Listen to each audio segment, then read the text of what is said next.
What's going on, everyone? Welcome back to the channel. If you're new to the channel, my name is Akeem Haynes. I'm a two-time Olympian, Olympic bronze medalist, author, motivational speaker, and sports commentator. On my channel, we talk boxing, MMA, track and field, and of course, motivation and encouraging content. If this is something that you enjoy, then I hope that you subscribe to the channel. Now, let's get into the video. The 2022 Track and Field World Championships in Eugene, Oregon. I know we've been going boxing heavy on the channel recently, right? But we are going to switch it up in this video and talk a little track and field. Now, my background is in track and field. While I've played many sports in my lifetime, I spent a greater portion of it in the sport of track and field.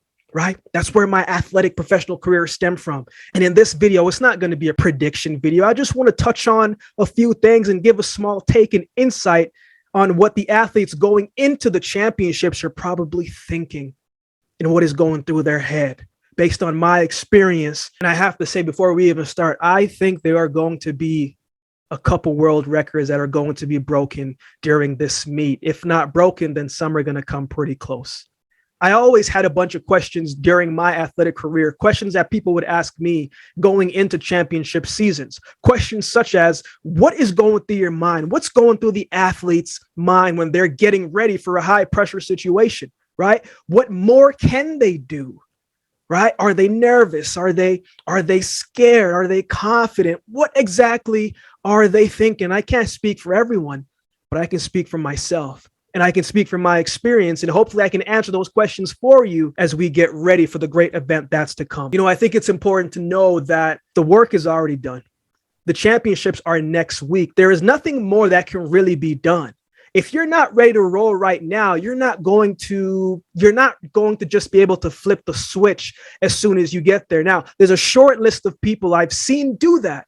And I mean very short list, maybe 3 max, that I've seen been able to do that. But generally, all the work is already be done. Now it's about maintenance. Now it's about sharpening the tools and making sure that they are healthy and ready to get to the start line. So in practicality, there's probably 1 or 2 hard sessions left. There's still going to be training days. There's still going to be high intensity things. But when it comes to 90% optimal training wise, there's probably not going to be too much of those sessions left. They're trying to taper down, fine tune, and make sure that they are healthy and feeling wicked and feeling confident and feeling good by the time they get to the village and by the time they get to that start line. So from a work standpoint, it's already done. Now let's talk about the mindset. Now, there are a lot of sports where there's a team atmosphere around you, right? But boxing and track and field have similarities in that matter. This isn't basketball where you have your teammates right there with you. This isn't football where you have your teammates right there with you. This isn't baseball where you have your teammates right there with you. While you have a team around you, your team isn't coming with you past a certain point. You see, in boxing, your coach can be in the ring with you when the round is done, and that boxer can go to their corner and touch base with their coach and get information and make adjustments. And that is where it's different. Your coaches, your team in track and field, they get left at the practice track as you are entering the different stages to get to the race. But what are those different stages? Well, let's talk about it. As your event has now been called and you're saying your final goodbyes and getting your last minute instructions from your coach and maybe a little pep talk, right? Now you're going into the call room.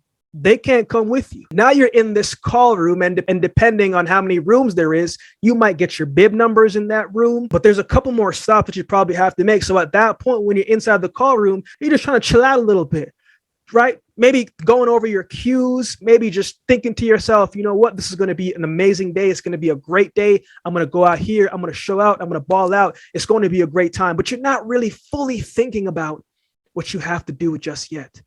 Then from the call room, you go into another area that usually has a track or open space where you can do a couple strides or two. And if you haven't gotten your numbers in the call room, then you probably got your numbers in this room, your lane assignment numbers. You're getting yourself ready. You're putting on your bib numbers. And when you're putting on your bib numbers, right, you're thinking to yourself, wait a minute, if I'm in heat 1, then I have to be ready as soon as the heat goes. So when I'm doing my strides, trying to keep warm, I don't want to do too much. I want to do enough, right? So I'm still firing, but I'm not tiring myself out. I'm trying to gauge how much energy that I want to put out here, because I know once we get to the track, I'm going to do 1 or 2 hard block starts to get myself ready, but I don't want to tire myself out. You're sitting on that bench and you're probably thinking, okay, what are my cues? Right? What do I have to do here? What did my coach say? And you're just trying to make some last tune adjustments, because once you are in front of your line, the thinking is done. Now it's time to let your body do the work, but you just want to make sure that you are remembering the small instructions that your coach may have said. Now, that's one side of it. The other side of it, right? If you are in your own head, you are thinking about, man, the stage is different. There's all these people there. People are going to be watching, right? I don't want to fail. I don't want to make a mistake in front of all these people. I don't want to get it wrong. Like, I want to put on a good performance, right? That is another mindset and mentality that at least a couple people will have in that call room. Look, we're only human. Athletes are only human. Yes, we're extremely confident. We believe we can win. We believe we can be great. But no matter where confidence is, doubt is there as well. And so now it becomes, where do I put my focus? Where do I turn my focus? And what am I going to let lead my thoughts in this given moment? You think about it all. But this is where experience comes in. And I say this all the time when I talk to athletes and when I go speak. When you are in a pressure situation, and all these athletes are in a pressure situation, you have to take your mind and think about familiar territory. Try not to think about the stage of where you are, because when you look at it, you've raced all of these guys or girls before. You've raced them before. The only thing that changes in major championships is just the stage, where it is. Is it a world championships? Is it Olympics? Is it a diamond league? But the people are still generally the same. But oftentimes the athlete can feed too much into the moment, and it can make them act differently.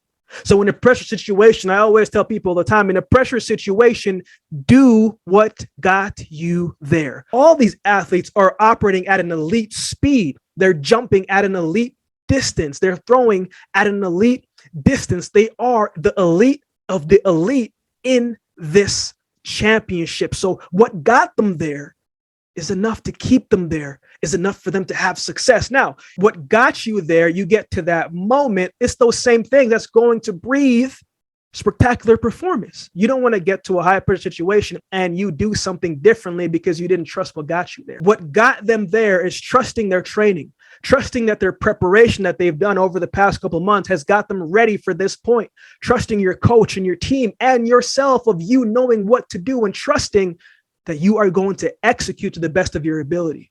When an athlete can get out of their own head and trust their body to do what it's been doing, that's usually when success happens. And that is what they are all trying to duplicate, trying to block out all of the noise from the outside, trying to block out all of the noise from the inside, and trying to revert to what they've been doing regularly every single day. And if they do what got them there, we are going to see some spectacular performance. You have an environment where it's the best of the best. If every person does what has got them there, then it's all about who is going to execute their race plan better.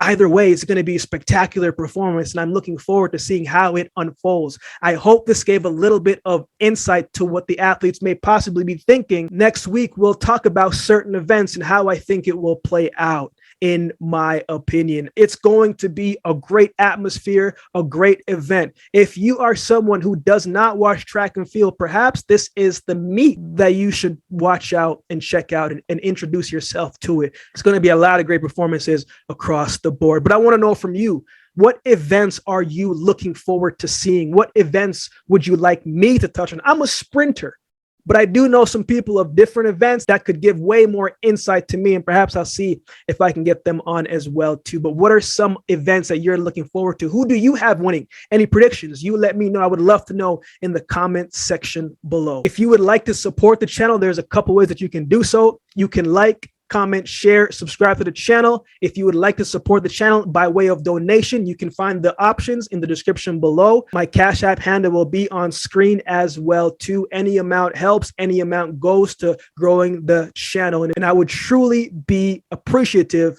for that. If you've been watching the video this long, then do me a favor and subscribe to the channel, and we'll definitely see you next time.